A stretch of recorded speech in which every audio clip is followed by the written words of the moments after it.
goes for two. Kickers are extra, I give them the boot. Ooh, going for two. Sit back, relax while I grab me a brew. Ooh, now I'm reclining while putting my time and I'm ready to go. My spine is aligning and much my lineups, my bank account grow. I am so rich, but knowledge is all that I'm leaving it with. Ooh, listen to this. Multiple options, how far can I get? Ooh, DFS Dynasty redraft tonight, I'm not finishing last. I'm finishing past any and all, I am looking to last. What else? This spot is popping and I am so locked in and only opening the door when it is opportunity knocking. And all of these spots keep on talking and talking. So what are we talking? What kind of alignment? And running it deep, even players forgotten or came from the bottom or hitting that top end. And this spot is popping, yeah, this spot is popping. And woo! This is the armchair, yeah. Put up your arms, yeah. Sound the alarm, yeah, yeah, yeah. Ooh. What's going on, guys, and welcome to episode 344 of the Armchair Fantasy Show. I'm your host, of course, Jeff Lambert. You can follow me on Twitter at JeffLambert77. Of course, we are live here every Wednesday night on the Going for Two Live podcast network. We are on Facebook Live. We are on Twitter. We're on YouTube. We're on Twitch, and we're on Kick.com as well. Of course, we're also syndicated on all major podcast networks. If you are on YouTube, please hit that like and subscribe, comment on the show as well as we go through here. As you can tell, I am not here with Ryan tonight. Ryan had some prior arrangements. So instead of Ryan, we have two great guests coming on tonight. First up, we have content creator, Mr. Steve Lawson. You can find him on Twitter at Steve_Lawson93. What's up, Steve? Not much, man. How you doing?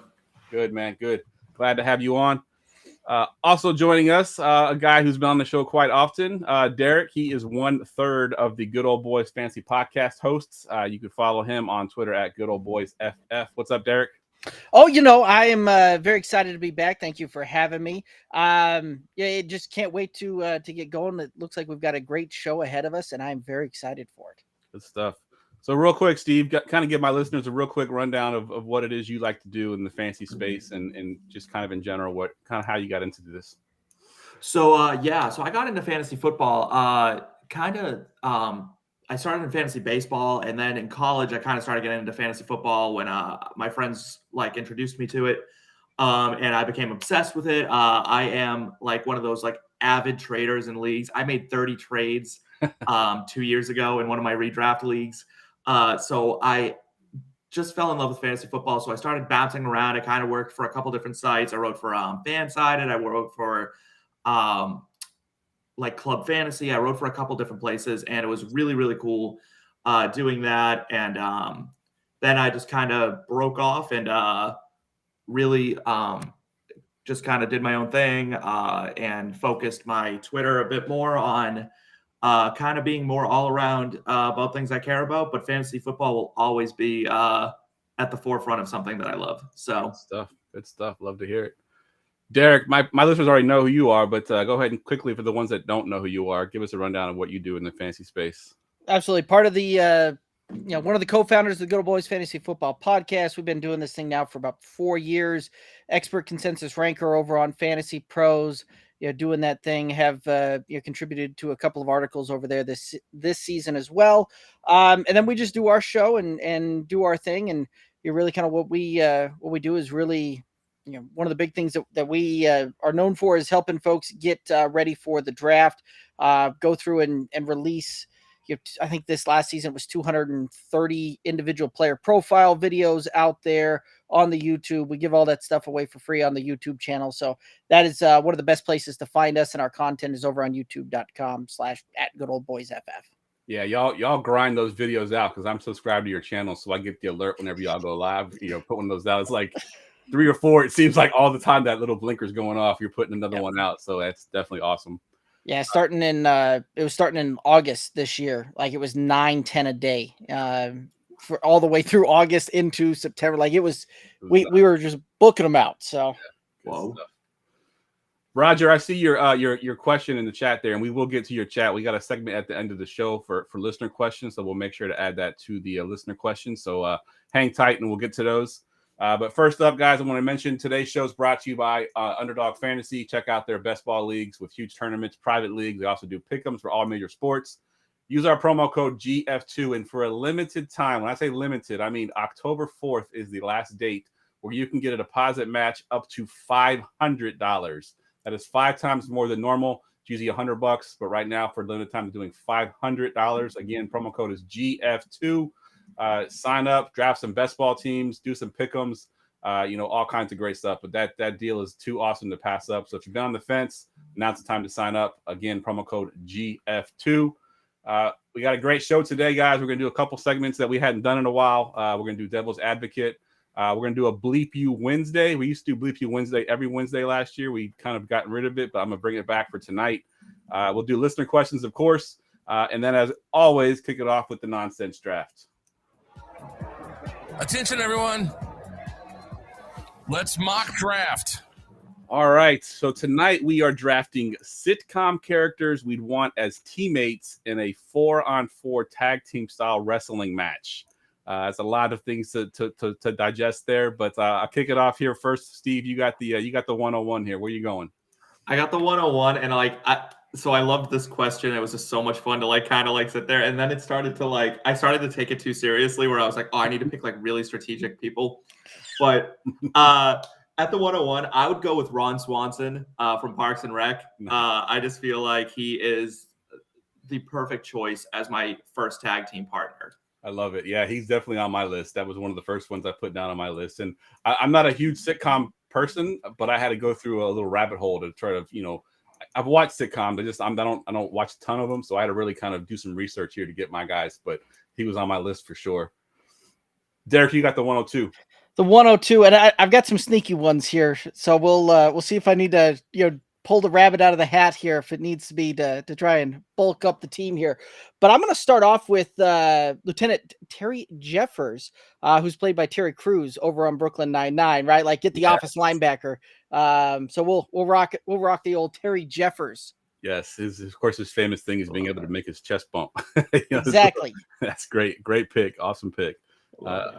All right, I'm up here at the 103, and I'm going to kick it off with one of those underrated ones. This one, I kind of did some research online, and I was searching for best sitcoms, and this particular sitcom was not on any of those best of lists. I just happened to remember it, when I was probably high school age when this was out. But I'm going with Earl Sinclair from the sitcom Dinosaurs. I mean, because he's a freaking dinosaur. I don't know if you've ever seen it before, Steve. I saw you're kind of like, what is that? But it was literally Jim Henson, I think, may have even been the animator of that. And, if you get a dinosaur on your team, I think I'm taking that one. So Dinosaur, Mr. Earl Sinclair, the dad of that show, will be my first pick here. Okay. Back to you, Steve, at the 104. Yeah, I didn't. I knew of dinosaurs. I had to think about it for a second. That show ended the year I was born. So that's aged the hell out of me. I said I was in high school. So my next pick, you went dinosaur, which opened up the floodgates for me. So I'm really excited that I get to pick this next guy. I'm gonna go with Nandor the Relentless from What We Do in the Shadows. He's a vampire, superhuman strength, immortal, and he's a warrior. So I have to pick from one of my favorite sitcoms. I'm a sitcom guy. I love TV. I love movies. So I'm all about it. So that one kept popping up, and I honestly say I've never actually watched it. I did research on that one because it kept popping up in best sitcoms, and I've never seen that one. It is the funniest show, dude. It is so funny and so clever. It's so well done. It's it's better than I don't want to say it's like The Office with vampires, but it's kind of that mockumentary style. Gotcha. It's so funny. May have to check that out. There's a plug for that. Maybe they'll sponsor the show. All right, Derek, you got the 105 here. That's hard to follow. That is hard to follow. Man, that you're putting me on the spot there. I got to pivot now. I feel like after those last two picks here, the tilt is real here. But you know what? Let's go with Peter Griffin. Right? Oh my God, he was on my list. Yeah, he's a big dude, right? These cartoon characters, he can't really get hurt, and let's just go that route. Nice, I like it. So funny, he was on my list. That's hilarious. That's a great one. All right, I'm up at the 106 here, and I've run out of sort of the creative ones, so I'm just going to go with some of the traditional ones. And I was just thinking guys that are just big guys in general, just stature and everything else. And I came up with Cameron Tucker from Modern Family. I mean, he played high school football. He's a football coach on the show. he's got to be at least 6'3", 6'4", 300 pounds easy. So an imposing character. I think I'll take Cameron Tucker here as my 106 pick. All right, we are back to you, Steve, with your last pick here at the 107. So with my last pick, again, I wanted someone who's going to give me a strong advantage. And so I went with Rick Sanchez from Rick and Morty, smartest man in the universe. I just feel like he'll give me that competitive edge. And I think between him, Nandor, and Ron Swanson, we're taking home some sort of gold. Yeah, I really do. I don't feel like anyone's beating my team. We'll portal around you. Yeah, your first time on the podcast, and I think you may have won the nonsense draft tonight for sure. All right, Derek, what's your last picker at the 108? Man, y'all are bringing the heat on this one, but I'm gonna go with a one appearance guy here on the show Psych. He played the character Mario. I know where I think you know where I'm going, but I'm gonna pivot off of that one even. I'm gonna go with the guy that played Mario off of the dating show cameo appearance. That's The Miz. Love it. Nice. Oh my God, that's like my favorite show, dude. Like I am such a Psych fan. Sean Spencer was on my list, so I'm right there with you. Well, I almost, because the Big Show was also in that. Too, so I almost went that route, but we'll go with The Miz. Yeah, we saw him do the Dancing with the Stars thing. He's got some moves. Nice. Definitely has moves. All right, so y'all definitely crushed me in all these because all my picks are sort of very traditional. Other than the dinosaur, I thought I'd get y'all with that one, and y'all kind of crushed me with some of your more creative ones. So I'm going to end it up with somebody that's from the same show. I think that you drafted from. I believe it was you, Derek. But it's a female, and she is just everyone in the office or in the office is kind of scared of her, and that's Rosa from Brooklyn Nine-Nine. She's kind of a badass. No one wants to mess with her. I think she would give me a little bit of an advantage too, because no one wants to hit a girl. So maybe we can get that advantage in there as well. So that'll be my final pick here. All right, fellas, that wraps it up. Let's get to the news and notes. News and notes from around the league. All right, so we got a couple things to talk about, and we'll kick it off with some of the major injury. We'll start off here with Mr. Mike Williams going out for the season. Obviously, unfortunate news. He was having a monster start to the season.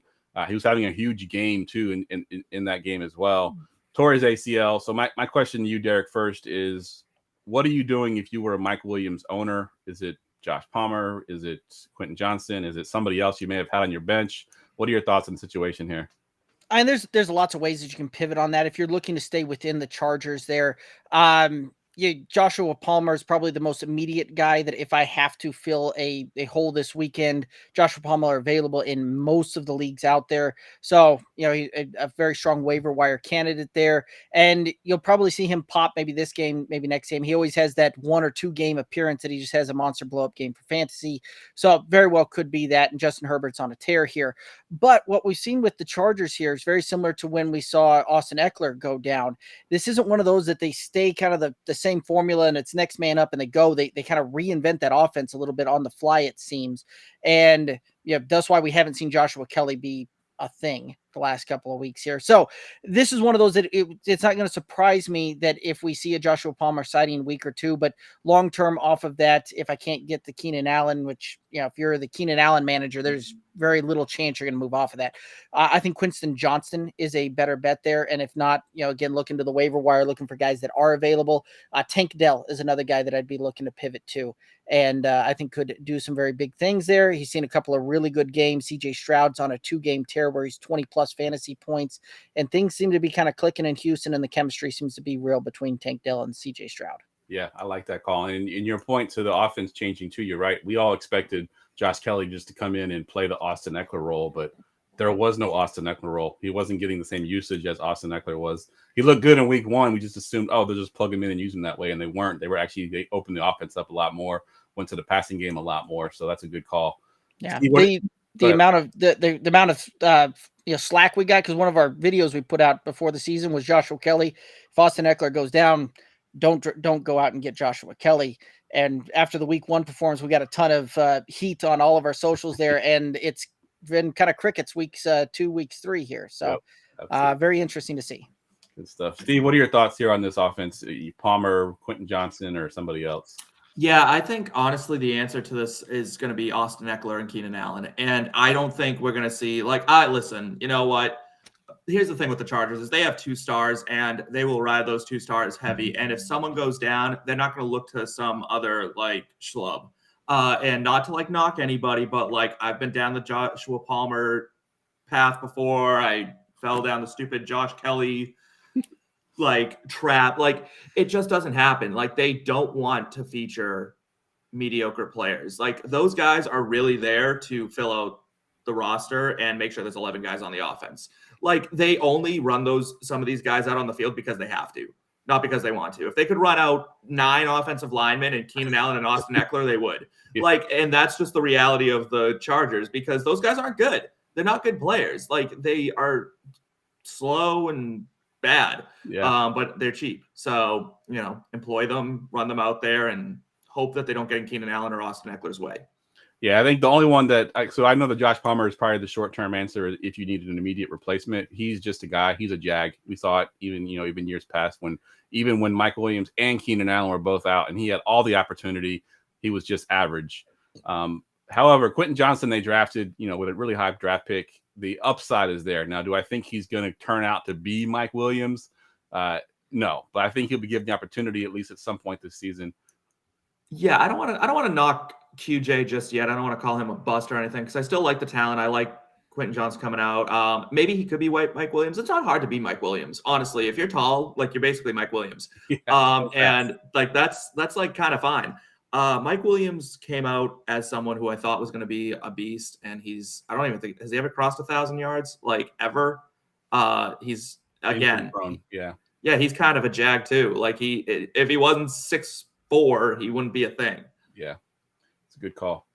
All right, let's talk about a couple of running backs here that are expected to play this weekend, both for different reasons. They were out. Cam Akers, of course, was traded, and he did not play last week, traded to the Minnesota Vikings after the Rams kind of gave up on him. And Alvin Kamara is the other one, obviously back from the suspension. 2 running backs here. I want to know, I'll go to you first on this one, Steve. With these 2 running backs, take them individually, but are you plugging them into your lineups this week, or are you going to see what happens with them first? I'm not plugging Akers in yet. I'll plug Kamara in, but I won't plug Akers in yet. I think Akers, though, I tweeted about this a while back. I think Akers could really see a career resurgence in Minnesota. I think Akers is a plenty talented running back. I think something happened between him and McVay that once that trade request happened last year and he was kind of I'm done here. It kind of all went belly up on him. Alvin Kamara is still Alvin Kamara to me. I mean, off the field, whatever he does, he can go beat up people all he wants for all I care. In terms of fantasy football, all it means is that he got him on a discount. If you have him, plug him in, play him, because it's not like the Saints are looking all that great without him. No one stepped in and was Alvin Kamara. We saw the Keandre Miller hype. We saw, Jamal Williams. These guys are rotating in. Tony Jones. It just isn't happening. They lined up Taysom Hill as a running back. Yeah. At the end of the day, they need Alvin Kamara to come back and be Alvin Kamara. And I think this offense is about to take a big step forward with Jameis Winston under center going forward. So until Derek Carr comes back and they inevitably stick him back in the game because they're paying him a lot of money to do this. But I thought it was a huge mistake in the first place to go get Derek Carr. I think this offense right now, Kamara's going to benefit. He's going to put up big points, and then you can go trade him later and reap the reward. What about you, Derek? What are your thoughts on these 2 running backs here? Well, this is one of those that Alvin Kamara, it's very much a buyer beware. Is kind of my stance on that one. This is one of those that we've seen the more workload he gets, the less valuable he tends to be for fantasy, right? This is 2 seasons in a row he's coming off of not great return on that. A guy that routinely was a 5-yard a carry type of guy has averaged 3.74 yards a carry the last 2 seasons. He has a Taysom Hill in the red zone problem for fantasy as well, right? Taysom Hill, 7+ touchdowns last year. There's a reason Taysom Hill was a top 5 tight end and managed to get, no receiving work, right? He should have been scored as a running back, and that's really where those platforms need to move him to. So that way we can get off of this Taysom Hill's a great tight end, and really he's running back 40 on the season, right? Yeah. Like that's a whole soapbox that I can get on my Taysom Hill side of things there. But Alvin Kamara, I think, will return some value for you. I don't see it this week. Not a guy that I'm going to actively be looking to play in DFS lineups. Not a guy I'm actively looking to plug and play into my rosters, right? Like this is one of those that, and we've seen this where guys miss time.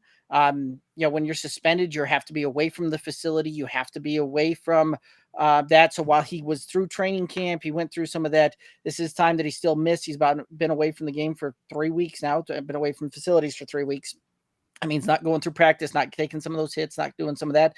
And we've seen what, some of these guys like Josh Jacobs look like coming back when they miss a whole lot of time, and it takes a little bit of time to get into football shape. So 3-4 weeks from now, sure, I'm looking to probably play Alvin Kamara on that one, maybe even next week. But this week, I want to wait and see, not a guy that I'm going to be putting in a flex or an RB1 or 2 spot for me. Wait and see, I think, is the approach there.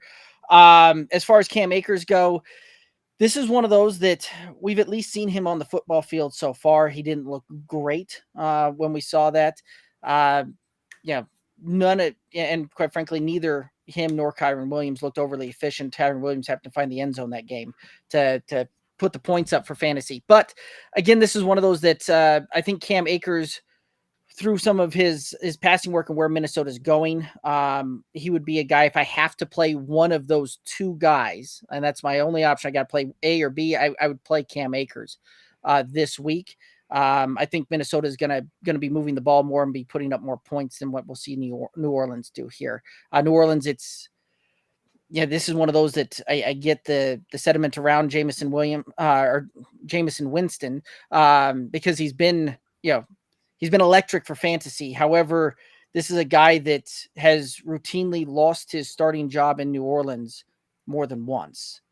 First, lost it to Andy Dalton, and then he's seemingly the guy, and then they bring in Derek Carr as well. So this is one of those that I think we're going to see a lot more downfield passes, and I'm looking and I'm excited for what Olave is going to potentially do down the field on this one. But this is also one of those that that New Orleans defense is going to have to step up here a little bit more so than what we've maybe seen in the previous weeks, and they've been pretty decent on the defensive side of the ball. Yeah, agreed.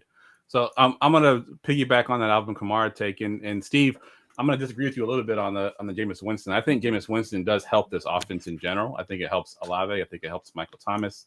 I think it hurts Alvin Kamara because Jameis Winston has always been known as a quarterback that does not check the ball down to his running backs.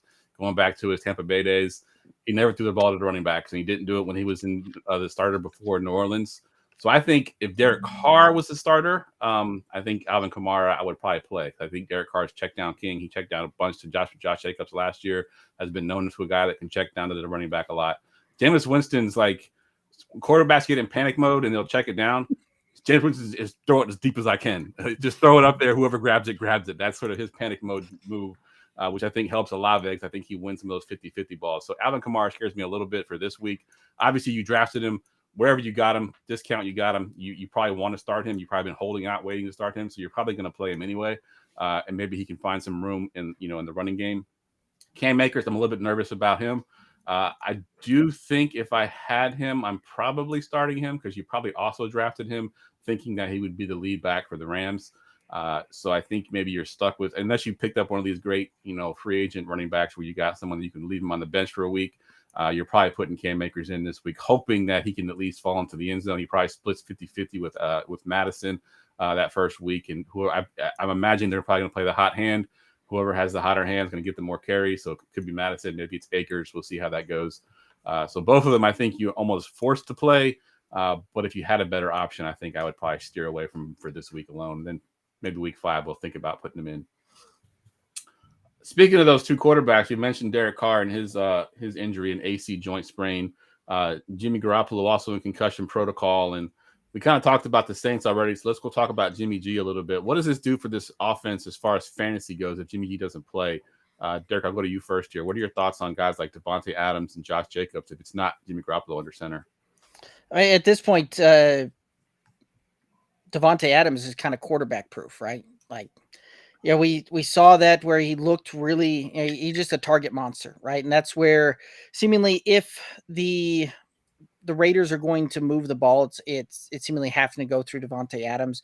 Josh Jacobs hasn't looked like Josh Jacobs this year. So it's been rather disappointing there. So this is one of those that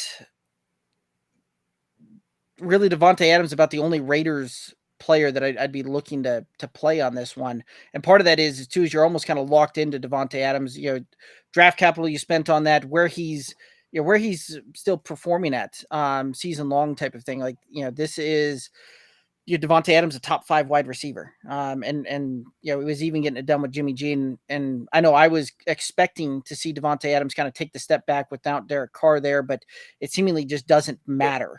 Because I also expected a little bit of Davante Adams to take a step back without Aaron Rodgers throwing him the ball. So this is one of those that he seemingly gets downgrades at quarterback all the way through and still manages to be a top 5 receiver. And I think the talent is just there, the separation, he gets it, and he finds a way to get open so that it doesn't necessarily matter who's throwing him the ball. They'll find a way to feature him and get him the ball and get him the touches he needs to perform for you for fantasy. Yeah, I think I agree there. Have they even said who the starter is behind Jimmy G? Is it Aiden O'Connell, or is it, what's the other one, Brian Hoyer? Do we know? Have they announced the starter if Jimmy G is out? I haven't heard. Haven't heard anything. I haven't heard anything either. I bet you either one of them are great options. Right. Steve, what are your thoughts here with Jimmy Garoppolo and this offense? Pretty inconsequential to Davante Adams for sure. Josh Jacobs couldn't play any worse if he wanted to. It didn't matter if I was under center. Josh Jacobs is just terrible right now. So I don't think that's going to really matter to him. I think the guy that's really going to get hurt in this whole thing is Jacoby Myers. Jimmy Garoppolo, for all his faults and all the things that he doesn't do well, he's pretty accurate.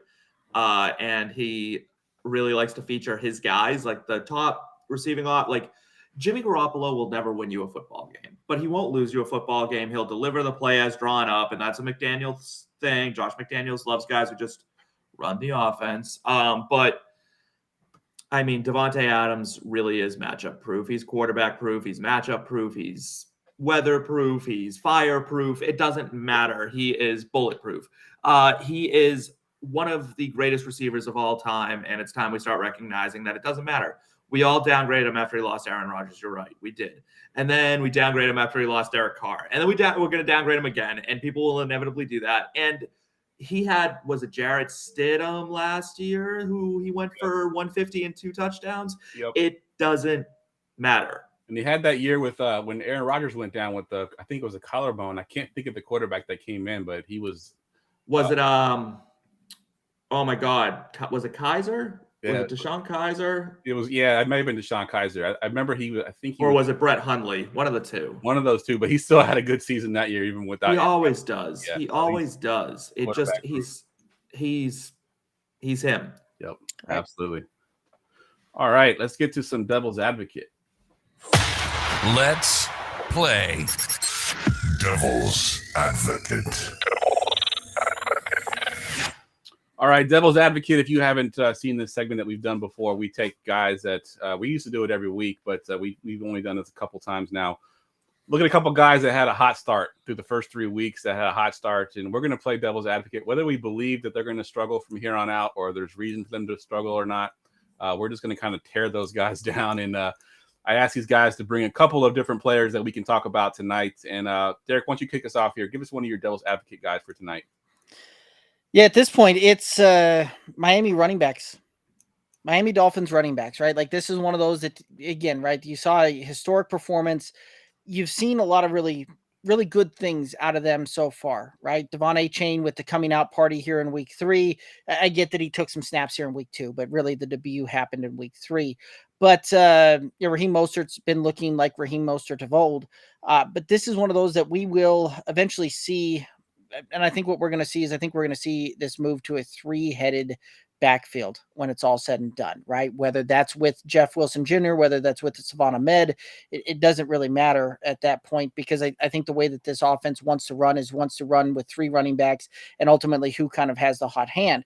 And while you might see the group perform extremely well over the course of the game, it's going to be incredibly frustrating for fantasy managers out there from the standpoint that you're realistically going to be relying on starting a running back in there that's going to get 10 at most, maybe 15 opportunities a game. And that's if they've got the hot hand type of thing.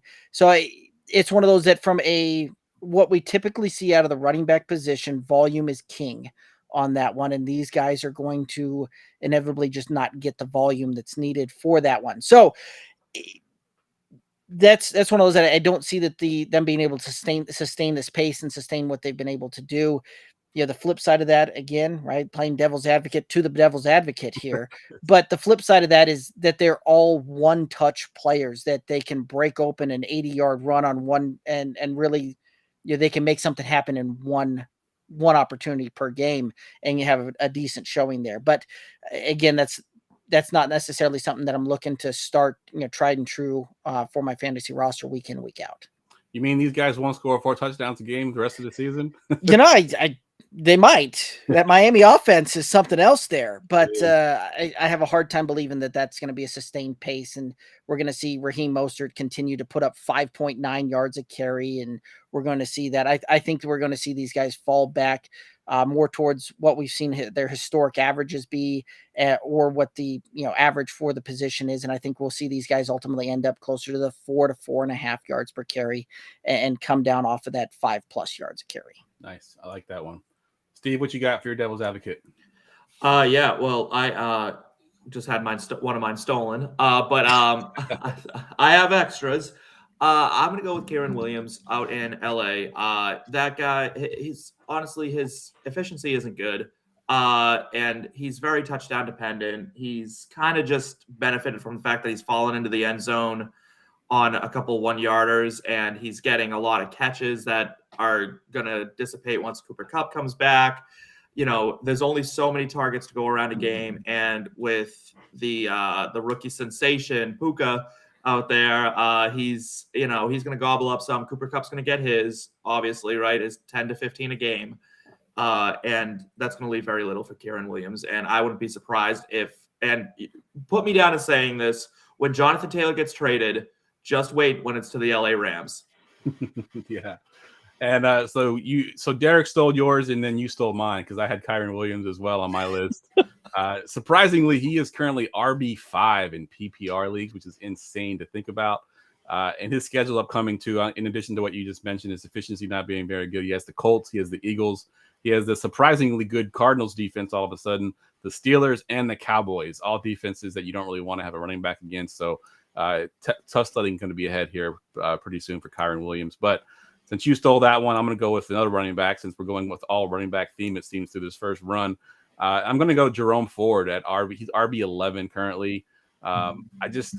He only had, I think, 12 touches last week. He scored a touchdown, so it looks so much better than it actually is. He played against the Titans, who's got a really good defense. Kareem Hunt is there. He will be annoying. He probably won't take a ton of usage from him, but he will get enough of it. He knows the offense. He'll just be enough to be annoying. And I don't think I love Jerome Ford when he was the secondary player, but as the primary player, I just don't know if I can trust him week in and week out, especially with the upcoming schedule. He's got the Ravens, then a bye week, then the 49ers, and then the Colts as well. So all tough matchups coming up here pretty soon. So Jerome Ford is my devil's advocate. Let's go around one more time, Derek. You got another one you want to talk about? Sure.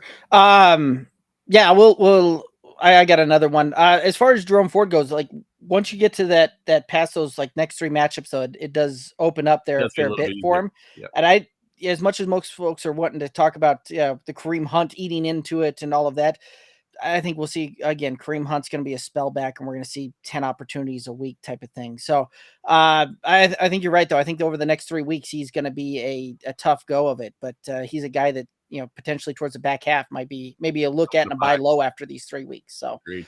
As far as kind of my next one out there, as far as the devil advocate go, right? Like we touched on this Rams offense earlier. We're going to go back to the Rams offense, and that's the darling sensation of Puka Nacua out there, right? Like as much as I want to buy into the hype on this one and buy into the Breakfast Club, team type of thing, which by the way, the beat reporter for the Rams out there, like how do you miss getting that out there, that Puka Nacua started showing up to the Cooper Kupp, Matthew Stafford Breakfast Club deal, right? Like, anyway, this is one of those that I do believe that the Bengals have kind of unlocked the secret to slowing down Puka Nacua, right? Like you got to get up, you got to jam him at the line, not allow him to get up and get the separation and run kind of clean routes that we saw him be able to do in weeks 1 and 2.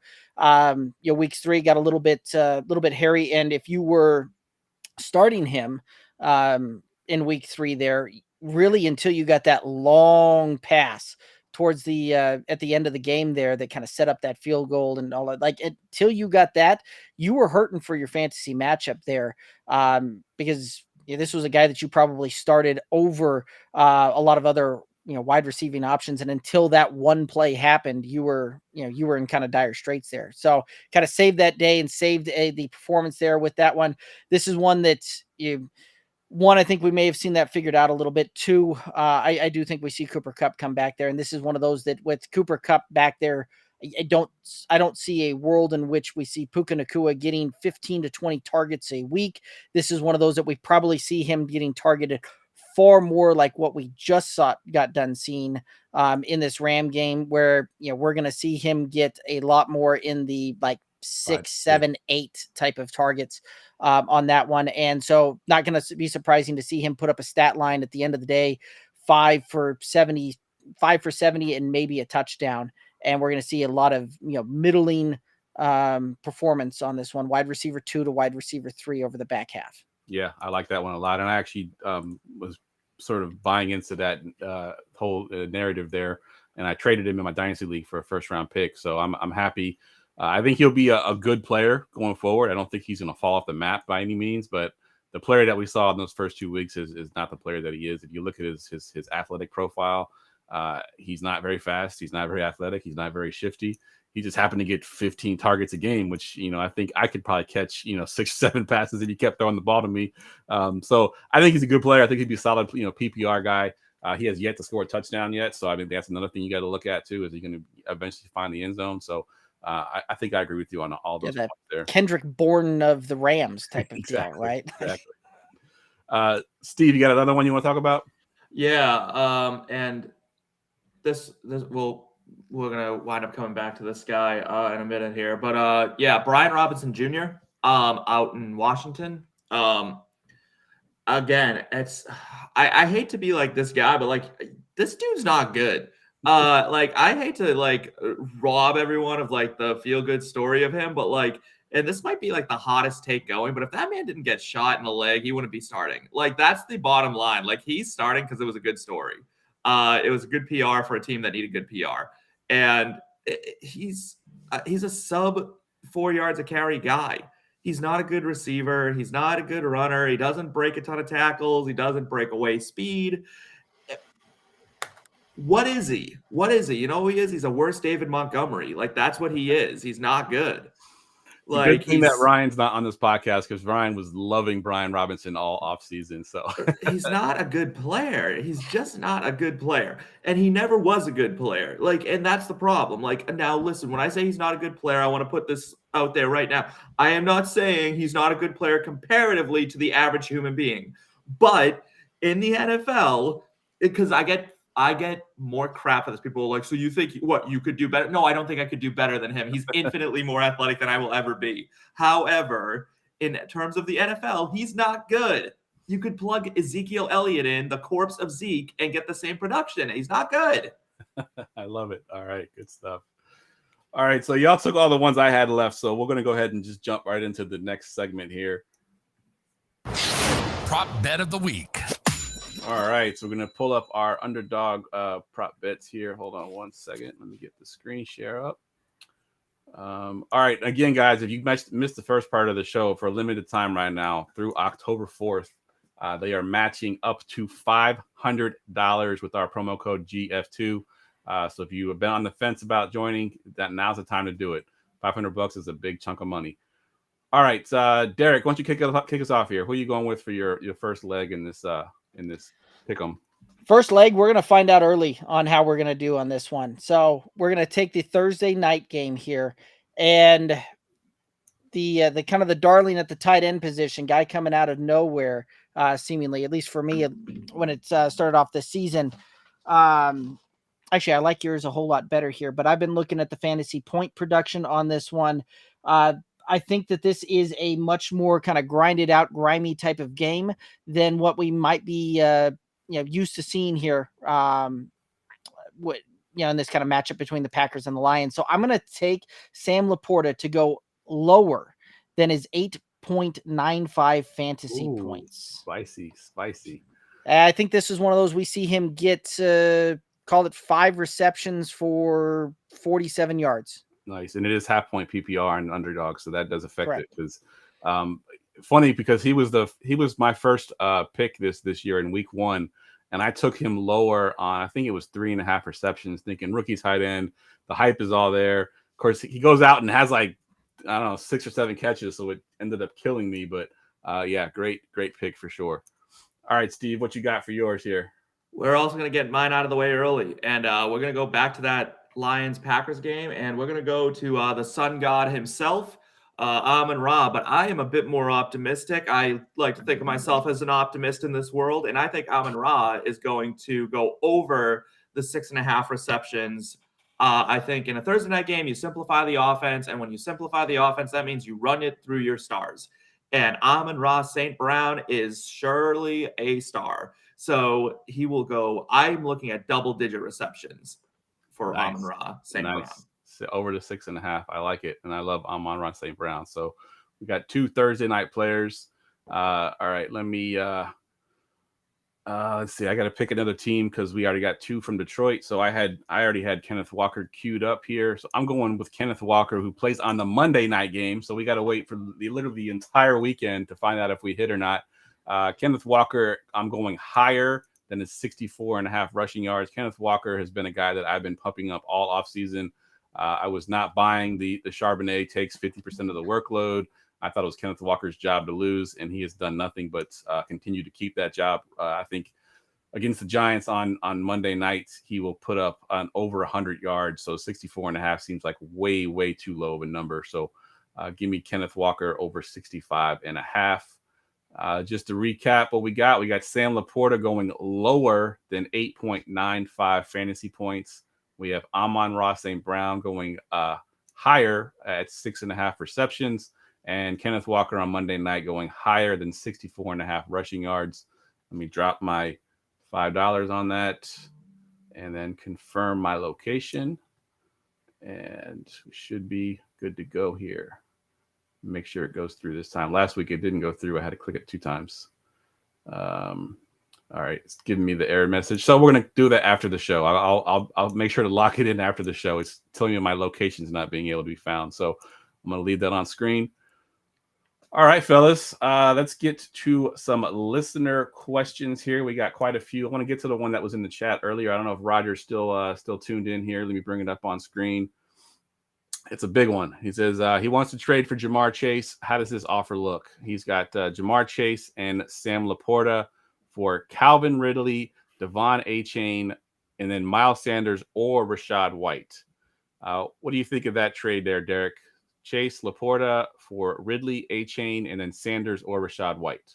Yeah, if I'm looking at that, I'm definitely wanting the Chase and Laporta side of it. And if I'm the Chase and Laporta manager, I don't know that you've got enough that you're bringing to the table for me to rock and roll, right? Like, if I'm trying to make the trade for Chase, right? Obviously, I'm going to put the Rachaad White over Miles Sanders deal there. But this is one of those that, even if you go Miles Sanders, Devon Achane, Calvin Ridley, like I don't know that you've got enough to make that move and make that make the Jamar Chase owner or manager come off of that one. So that's tough. You were going to have to probably bump up some players there to make that one happen. I'd throw it out there as an opening deal there, but don't be surprised if it's you don't necessarily even get a response back on that one. Immediate counter, I believe. Steve, are you in the same mindset there? I saw you shaking your head. Yeah, honestly, and I don't know how experienced of a player this is, but if you've been playing fantasy for a while, bro, you've lowballed this guy. You're hoping to catch him off guard. You're hoping to catch him napping. If I'm the manager that has Chase and Laporta, I may not even trade with you the rest of the season if you send this out to me, because you're trying to catch me napping. Calvin Ridley had one good half of football. Devon A-Chain, yeah, popped off, but what are we going to get? I mean, the Broncos basically just stopped playing football last week, and then you're offering him two guys who don't look good for the second best wide receiver in football and the number 2 tight end right now, I think, in fantasy football. You know what you're doing. You understand. You got to put stars in. You want stars, trade stars, and that's the only way to do it. And that's just where I'd come from on this trade. Yeah, I think I agree. I think Chase and Laporta are both, surefire starters at this point. Laporta probably wasn't drafted to be a starter, but he could be a starter now if you want him to be. Ridley is probably a starter, but you probably weren't loving the last couple of weeks here. A-Chain is coming off the biggest game probably of his career that he'll ever have. I don't know if he'll ever top that in his career. So you're trying to sell high on him, but then Miles Sanders and Rachaad White have done nothing really to impress me. So I do think you got to up this offer a little bit. If you want to get Chase, you got to come strong, and I don't think this offer is strong enough to do that. All right, let's get to some of them that we had in the Discord here. We got David Billions. He wants to know, Steve, I'll go to you first on this one. Would you trade Geno Smith or Daniel Jones for Justin Fields? His schedule gets much easier from here, and it is a super flex league. I did ask this question. So Geno Smith or Daniel Jones, basically middling quarterbacks for Justin Fields, who's played terrible but has a tremendous upside. What are your thoughts here? Yeah, I'm trading for him. I'm a Justin Fields believer. I think Justin Fields is going to outlast what's his face there, Eberflus. I think we're going to see a coaching change soon. It can't keep going like this in Chicago. It's pretty abysmal. The players are turning on him. He's losing the locker room. And once you lose the locker room, your job isn't very secure anymore. And so I think there are not too many quarterbacks right now in redraft that I would still want over Justin Fields rest of season. Because we saw this last year. He started out terrible. He started out awful. I think it took 5 or 6 weeks. And then the coaching staff figured it out and they started running him, and he was the QB1. Yeah. That is what's going to happen. And if you can get him, go get him. Mm-hmm. If you have him, hold him. Yeah, I think it was week 6 last year where he took off and just said, you know what, screw it. I'm just going to run the ball every time. So, yeah, I like it. I got one here for you, Derek, from Kyle Cree in the Discord. He wants to know, he's trying to get Justin Jefferson, and he wants to send Bijan Robinson and a first-round pick. Is that enough to get Justin Jefferson, you think, right now? I'm assuming that this is dynasty at that point. Yes. And at that point, no, you'd better just keep bringing the Brinks truck, backing it up. That's a multiple first and a Bijan type of thing on that one. Like you got to kind of value that to the point where, yes, Bijan's there, but Justin Jefferson will likely still be in the league when Bijan is fighting to get that second contract. And, like we're seeing with all these other running backs, that when they get to year 4, year 5 type of thing. And Justin Jefferson will still be, potentially in kind of that, elite on potentially going towards that end of the elite to just really, really good wide receiver type of deal there. So no, that's going to take multiple firsts. It's going to take a Bijan and type of thing. So if I'm, the Justin Jefferson manager, it's probably at least a first or two in the 2020, in this upcoming draft, Bijan, and at least a first probably in the year after on that one.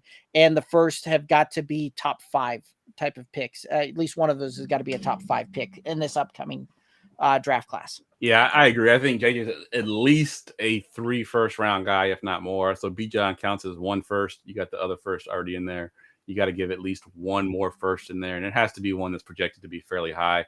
So if you're a contender and you're thinking you might win the championship, that first is not going to be good enough for me.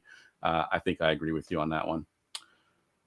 Steve, this one's from Baby Jesus on Discord. He wants to know, trade A-Chain for Kirk Cousins. This is also a super flex league. Fields is his current quarterback. His running backs are Jacobs, Swift, Kamara, and Mostert. So would you trade A-Chain for Kirk Cousins? Dear Baby Jesus, yes, I would. I would 100% trade A-Chain for, if you can pull that off in a super flex. Listen, you do not keep a committee running back over I think he's the number 1 quarterback right now in fantasy football. So that's smash accept. If you have that opportunity sitting in your inbox, that's somebody who's buying way too high on Devon. And yeah, I mean, Kirk Cousins, whether he gets traded from Minnesota or not, he's going to throw the ball. and his likely landing spot is New York. So he's going to trade Justin Jefferson for Garrett Wilson and Breece Hall. So like at worst, that's what you're looking at. Yeah. So I mean, yeah, smash accept. Agreed. Yeah. I'm with you 100%. Trade a guy that you just picked up off the waiver wire for Right. the number one QB. Yeah, let's do it. Kirk Cousins only on pace for 6,000 yards. And 6,000 yards and 50 touchdowns. Yeah, Yep. I mean this is video game numbers. It's Exactly. crazy the hate that Kirk Cousins gets. There was a stat that I saw on Twitter that someone put out that 113 quarterbacks have been drafted since Kirk Cousins got drafted, and none of them have won Super Bowls. All of them, since he's been drafted, were drafted before Kirk Cousins. So 113 quarterbacks, and they've all missed on quarterbacks. That just tells you how important quarterbacks are. Wait, Didn't Patrick Mahomes get I was drafted? going to say, after? didn't Mahomes? I'm sorry, yeah, you're right. Mahomes is the only one. I'm sorry, yeah, there was only one quarterback. I was going to say, there's no way Patrick Mahomes is older than Kirk Cousins. Yeah. If he is, I've 'cause- fallen through a black hole. I'm sorry, I said the only quarterback that has was Patrick Mahomes. Because, yeah, it was like, obviously, Tom Brady was in that mix. I think Nick Foles was in there. Those are all quarterbacks taken before him. That's an interesting stat. It is. When you think about some of the quarterbacks that we've had that we think are so great, and none of them have championships under their name, like, the Burrows and the Jalen Hurts and all these great quarterbacks that we've had since. And They've been there, though. A lot of those, though, have been, beaten since by Kirk Pat Cousins. Mahomes. Yes. Well, not only that, but a lot of those that have been drafted since were, beaten by Tom Brady and his route to all of those Super Bowl titles. Yeah, So true. All right, another one for you here, Steve. Let me get your idea on Josh Jacobs or Derrick Henry rest of season in PPR. Josh Jacobs.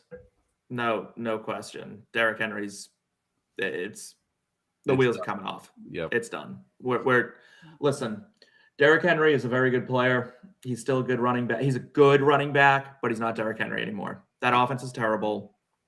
Ryan Tannehill looks like garbage, and Will Levis must look like real trash in practice if they haven't stuck him in that game yet. I mean, Ryan Tannehill, I think, threw for under 100 yards. Do you know how hard you have to work in the NFL to throw for under 100 yards in a game? You almost have to try. You almost have to try to do that. Like, that's amazing. That's an amazing stat. I just got to talk about this for a second because it's actually infuriating. That man threw for under 100 yards in an NFL game where men are averaging 350. I mean, the Dolphins put up 70 points, and Ryan Tannehill could not put up over 100 yards. Yeah. That's amazing. That is amazing. Mike Vrabel has ridden Derrick Henry to death. His offense has never been good, and now the wheels are coming off. Yep. Yeah, I'm with Josh you. Jacobs. Jacobs offers that little bit of PPR upside too, which Derrick Henry does 100%. not offer. So 100%. love it. also the past 2 weeks, Tajay Spears has outsnapped Snapped them. Derrick Yep. Henry. Yep. Because they see it too. Like, that's the reality, is that they were ahead of us on that for sure. It's not a coincidence this guy's out snapping Derrick Henry. If Derrick Henry was still Derrick Henry, he'd be out there for 85% of snaps.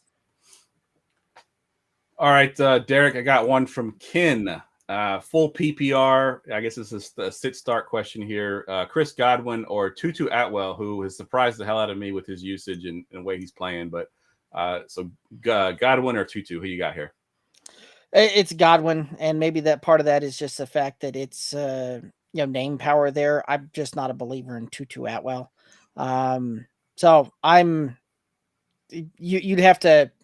could throw a lot of names out there that I would say over Tutu when it comes to starting on that one. Yeah. So just not a believer in that one. Tutu is a great DFS play right now because he's still cheap and he's going to get those big games. But in season-long fantasy right now, I'm still not trusting it. That offense didn't look very good last night or Monday night. So yeah, I'm not trusting Tutu either. Give me Godwin. Right. All right, Steve, this one's from Bunny on the Discord. Full PPR. And this is kind of crazy to me. This is kind of to show you how far Devin Achane has come in this one. But full PPR, Ramondre Stevenson or Devin Achane. Which one you got here? All right. So you know what? Bear with me here. Bear with me. This is not a bad question because Ramondre Stevenson isn't very good either. Ramondre Stevenson has an efficiency problem. Now, Devin Achane has the opposite of an efficiency problem. He's an elite efficient runner. And Mike McDaniel is not even slowly, he's quickly becoming the second best offensive coach in the NFL. There's Andy Reid, there's Mike McDaniel, and there's everybody else. And when Andy Reid hangs it up, it will be Mike McDaniel's league to torment for the next 30 to 40 years. And that's just the way it's going to go. So I can understand why you'd want to go with A-Chain here. But Stevenson is the guy in New England. He catches a lot of passes. He's the goal line back. Stick with Stevenson. I know it's been ugly. The Patriots offense is abysmal right now, but it will get better. It will get better. You just need to ride it out. Just stick with Stevenson for now. But if you have a better option than both of them, do that. Like that's I package them both up and move them for someone better. Does the Zeke and Dallas revenge game narrative play into that or give any concern there? So this is gonna go like one of two ways. So I'm actually from New England. I'm from Boston. So I live just outside of Boston. So I'm very in touch with my Patriots. Not that I'm a fan. I will say this right now. I am a fan of no team. I do not root for teams. I root for my fantasy team, and that's it. But Bill Belichick is going to do one of two things. And this is how Bill Belichick is. He's either going to feature Zeke in a way that is just so obvious that he wants to stick it to Dallas for letting him go, or he will not play a snap. And I don't understand why, but it's going to go one of two ways because that's how Bill Belichick is. He's just a total a-hole. And that's like his shtick. So he'll be like the mad genius. Like you will see, I bet you'll see Zeke line up at like wide out, tight end, slot, Center. backfield. It's going to be center. He'll definitely run him out there at center at some point in the game too. And like you joke about that, but that's a Belichick move. Like he's definitely built this in for like 3 years just in case like Zeke ever became a free agent and he signed him. He's like, I'll use that down the road. And like just has it. So And I love how you did the impression there as well. You had to even get your Bill Belichick voice on. Yeah, like it's just that's his thing, right? He's always just like, I don't know, we gotta run the ball better, we gotta defend the ball better, our 3 levels of defense and blah blah blah. Like it's just that's Bill Belichick. So he's a prick, and that's his thing. And so yeah, put Zeke in your starting lineup if you have him too. It'll be fun. All right. So you guys are probably wondering why I skipped over a segment and went straight to listener questions. My iPad actually died, which is where I have all my drops. And the drop for Bleep You Wednesday is just too good to not play. So my iPad is now back up. So we're going to circle back here and do Bleep You Wednesday. Hey, you know what? F*** you. All right, so we're going to go do Bleep You Wednesday. These are guys that we were pumping up in the offseason that we thought were going to be really good, and through the first 3 weeks have not lived up to our expectations. And Derek, why don't you give us one of your guys? Calvin Ridley. Like Calvin Ridley came out, looked amazing through 2 quarters, right? Just unbelievable. Through 2 quarters, 90+ yards, like oh my gosh, Calvin Ridley didn't miss a beat. Yeah, we haven't seen him in a year and a half, but oh my gosh, this is hadn't missed a beat. This is still an elite wide receiver. Oh my gosh, Trevor Lawrence is going to be taking that ascension step, 3rd year, QB progression. And then the next 10 quarters happen. And we have yet to see Calvin Ridley eclipse yardage wise what we saw him do through the first 2 quarters over the last 10 quarters. Yeah. Frustrating. Highly frustrating. He frustrated the hell out of me because I had him in my DFS lineups and I had a lot of him and Trevor Lawrence and they killed me because I'm like, oh my God, give me like a little bit of something, please. And of course, nothing ever happened. So yeah, I'm with you. Me and Ryan were not on Calvin Ridley. We were kind of on the Christian Kirk thing, which has kind of come to fruition over the last 2 weeks. So we're looking a little bit smarter now than we were after week 1. But I agree there. Calvin Ridley was one that people were really high on. I got into an argument with one of my buddies draft weekend because he said that Trevor Lawrence was better than Joe Burrow, and it's so satisfying that like it's not happening. It's not even close. Joe Burrow's on one leg, and it's still better than Trevor Lawrence on 2. So, all right, what you got for your Bleep You Wednesday, Steve? I'm not even bleeping it out. Fuck Ron Rivera, like straight up, like because like. Honestly, he's ruined Antonio Gibson. Now, anyone who follows me on Twitter, I am the president, CEO, and team mom of the Antonio Gibson fan club. Like, I am all in on Antonio Gibson. I love Antonio Gibson. If I could interview any player in the NFL, it would be Antonio Gibson. And Ron Rivera is the bane of my existence in terms of fantasy football. Number 1, I'm just going to say this right now. Ron Rivera, and I've tweeted this, and I have it on the record, and I'd tell Ron Rivera to his face. That man rode Cam Newton to an entire career. He had 1 good season. That man is Jeff Fisher 2.0. Antonio Gibson should have been an elite running back in this league. He had everything going that way. And then Ron Rivera starts guys who like, he is the quintessential coach of like he's a grinded out, like tough guy. Like I like he's a worker. 3 like, yards in a cloud of dust. Yeah, 3 yards in a cloud of dust. Like, that's great, Ron, but your team suck because like you don't get the ball to your playmakers. Like, why is Terry McLaurin not leading the league in targets? You're gonna tell me that Logan Thomas should be like your team leader in targets? Why? Why are you not throwing to the former wide receiver that you have playing running back? Ron, like, bruh, help me help you. Like, I'm 100% with you because I live here in the Washington, D.C. area, and people have this misconception that Antonio Gibson's a small guy because he catches passes. He is not a small guy. It's huge. He's huge. He is a running back by all means, and he should be getting the ball a lot more than he is. Like, the man fumbles. I get that. I know that aggravates him. It aggravates me. I'm telling you right now, put me in the headset for a game, and I would run a better offense than Ron Rivera. That man runs the worst offense in the NFL every week besides Matt Eberflus. Like, it is unbelievable. Do you know that right now, Sam Howell's on track to be sacked 107 times? Yeah, it's not look good. That's for sure. That is for sure. All right, so my bleep you for this week is going out to one Mr. Najee Harris. I was all over Najee Harris. I was like talking about how his second half of the season last year, he was the RB6. I thought his injury was finally healed. He was going to come out and look really good in the first couple of weeks. He was going to get the volume because we know Mike Tomlin is a guy who likes to have one running back there. And, man, he is averaging less than 4 yards per carry. And through 3 weeks, he only has 6 more targets than the 3 of us do right now added together. Through 3 weeks, 6 targets. That's not going to cut it as a running back where I drafted Najee Harris. Jalen Warren is becoming a thing. I didn't think it would be. I thought he was a sort of a third down back, a gadget guy. He's becoming more and more of a thing each week. And soon I think you'll be starting Jalen Warren over Najee Harris if he does not, have a breakout game here soon. He is currently RB 48, which is insane for a guy that I thought was going to get a ton of volume in an offense that should have been good, and they haven't been through the first 3 weeks. Let's go back around one more time and give us one more guy here. Derek, what you got? T. Higgins. Yes. You talk about a guy that's getting almost 25% of the target share, 28 targets here through 3 weeks, has 10 catches, and just has not looked very good in some of those. Some of those maybe a little bit of a problem with the ball getting placed in the right spot. Part of that is he's got a case of the dropsies on some of that.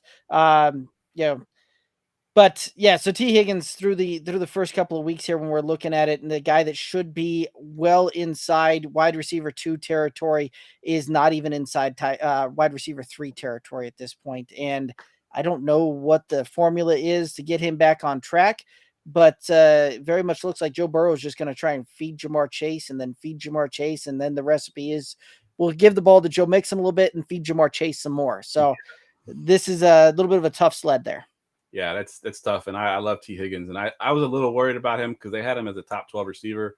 Him and Chase both in the top 12. I was a little bit worried about that coming into the season, but I still thought T. Higgins would be a high-end wide receiver 2. And so far, he has not looked the part. So great one.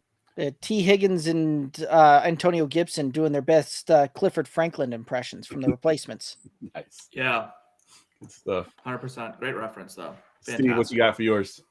Another guy who's being just killed by coaching, and we talked about him earlier, Justin Fields. I mean, I have never, ever in my life seen a quarterback get so destroyed by a coaching staff. Like, this is unbelievable. The ineptitude in Chicago right now, we've never seen anything like it. And you can point to Nathaniel Hackett last year. This is nothing. Like, what he did last year in Denver is nothing compared to what is going on in Chicago right now. They cannot move the ball at all. And then his defense is ranked 32nd in like every other category. So you brought in a defensive-minded guy and your defense sucks. And then your offense sucks. And you traded a bunch of shit for DJ Moore, who you don't throw to. And then you designed one quarterback run for the best running quarterback in the NFL. That's amazing. That's truly amazing at how absolutely unaware Matt Eberflus is as a coach. He has no idea what he's doing.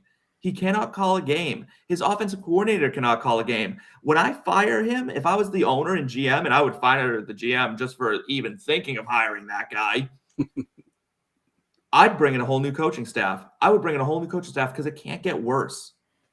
It can't. It can't possibly get worse. You are already the worst ranked offense and the worst ranked defense. There are only 32 teams, so you can only beat 32. They're going to look really good after this week, though, because they get to play the Broncos, who Khalil Herbert and Roshan Johnson, put them in your starting lineups. DFS plays. Yeah.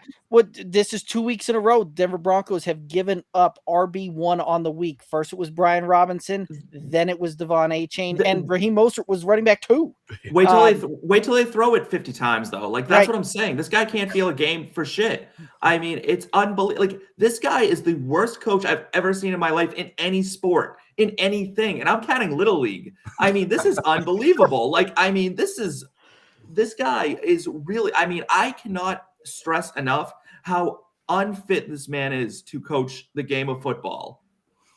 At least the Bears fans, though, aren't having to sit there and count down the play clock to make sure that they don't take delay of game penalties on the regular basis. It would be better off. They almost would be better off. I can tell you, as a Broncos fan, it's not. They would almost be better off just kneeling the ball than running the plays he's running. You watch the games, and there's 3 receivers that end up in the same spot. And you just sit there and you're like, Justin Fields isn't reading the field fast enough. What is he supposed to do? I would just spike it if I were him every time. I'd snap back and be like, nope. Not doing it. I'd just say to DJ Moore, run as fast as you can in that direction and throw it as far as I can and see if he'll catch it. Speaking of DJ Moore, he is my other bleep you that I have is DJ Moore, and it's not even his fault. But, coming in, I'm like, oh, Justin Fields is probably the best quarterback he's ever had. I think he's quarterback proof, as we like to say a lot of times. He's had some good career numbers with some bad quarterbacks. I thought this would be the year that he'd come out and be a borderline top 12 receiver. He's currently sitting at wide receiver 48. Again, not entirely his fault. That offense is just so dysfunctional that even DJ Moore can't do anything about it. I do hope he gets it turned around. I think he probably will. But right now, DJ Moore is my other bleep you for Wednesday. Imagine trading the number 1 pick for a decoy. That's something. That's amazing. Yeah, absolutely. They also got an offensive lineman out of it. Oh yeah. A lot of good. That's doing good. Yeah. All right, fellas, that wraps the podcast up. We'll go around the room real quick. Plug your Twitter handle one more time and anything that you might want to plug. We'll go to you first, Steve. Yeah, first off, thank you so much for having me on here. I always have a great time talking fantasy, talking shit, and laying out my takes. Follow me at Steve_Lawson93. When you come to my page, if you haven't been there before, listen, it's about fantasy football, but it's also about life. It's about love. It's about acceptance and unity in this world. We don't get many opportunities at this life. We get one shot. And so I think it's really important that we come together and we build this world better for our fellow man. So be good to each other. And I hope everyone watching has a great night and great week and month. Great message. Derek, what you got, man? You guys are putting me on the spot here, having to go behind some really good takes and some really good. So nothing as impactful as what Steve just said there, but you can find the good old boys stuff on all the socials: Twitter, Instagram, Facebook, TikTok at Good Old Boys FF. And the majority of our content comes out on the YouTube channel over there. Good Old Boys FF there as well. We go live on Tuesday nights. We go live on Friday nights and have a lot of fun. And Jeff, as always, it's always a great time getting to hang out with you and the Going for Two crew here, and talking the fantasy football. And Steve, it was a pleasure getting to chat with you as well. Absolutely, man. Thank you. You too. Awesome. Yeah, guys, I want to thank both of you for coming on. I think great show. I think y'all filled in for Ryan more than adequately. I think y'all maybe I won't bring Ryan back. But yeah, I appreciate you both coming on. Great talking to y'all tonight.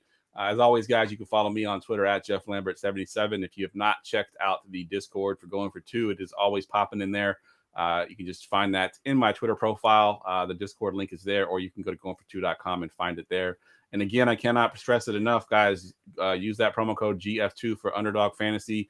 that limited time offer up to $500. I mean, think about that. You put in $500 and you're going to have $1,000 to play with. It's pretty awesome promo right now, so take advantage of that. Again, the promo code is GF2. For Steve, for Derek, I'm Jeff. We will see y'all next week.